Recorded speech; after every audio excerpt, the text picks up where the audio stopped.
I remember one of the things is like, oh, it's too wordy to say 1994 genocide against the Tutsi. I'm like, well, we can't say Rwandan genocide because it implies many things, you know.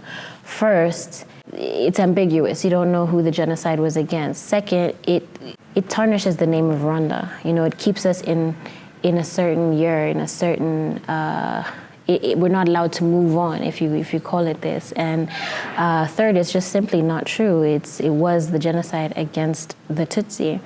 And so, you know, me trying to explain, you know, as a Rwandan, that this is really important that we change this wording because it could mean other things, and it could also contribute to the narratives of genocide deniers who use that to be ambiguous.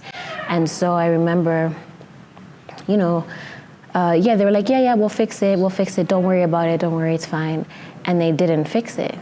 And it was getting closer and closer to performance time. And I'm like, guys, if you don't change this, I will have to walk away. And they didn't take me seriously, and I did have to walk away.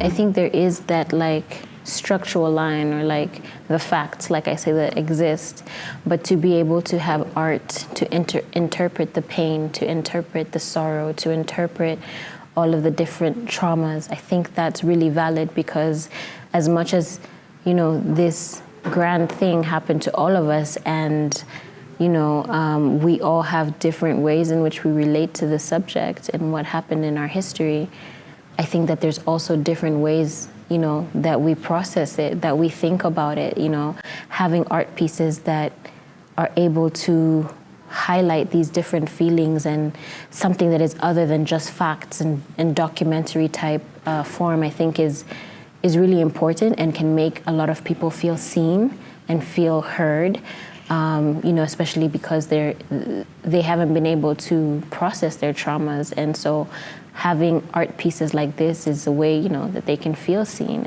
and feel like their experience is not crazy, or, you know, it's unique and it's beautiful in its own way, and it deserves an art piece that can reflect this. With Mashirika is when I started to learn that art can do so much more than just entertain. We had this piece called Africa's Hope, which talked about the journey of Rwanda and about the 1994 genocide against the Tutsi. And that's when I really got to see how art could help tell these stories and could also be socially transformative and heal and be a way in which we could bring awareness. And I was really intrigued by that. That's something that I was like, oh, cool. This is amazing. Like, I can use art to educate and to entertain. And I think I was very interested in that perspective. But I also think that when we finally went on tour and we were touring this play, and, you know, afterwards, like, we were in the UK, and then people, you know, audience members after would come up and be like, I don't know exactly what your people have been through, but I was able to understand. And I understand the dangers of genocide, and I understand this, and I understand that. And to hear this from, you know, people who don't know what a genocide is, you know, but that they were able to, you know, empathize and to really enter the piece and to cry with us when we were crying, and to smile with us when we had reasons to smile, like, that was like, whoa. For me, that was like, okay. But, you know, it's also important that we start to know the value of art and how much you can really learn through art. Then I had this theater piece called Miracle in Rwanda, which was written and directed by a lady called Leslie Lewis. And it's the story of Immaculée Ilibagiza. And it was a one-woman show that was on Off-Broadway in New York for, I think, we had a run of 2 months. And I had to play 17 characters.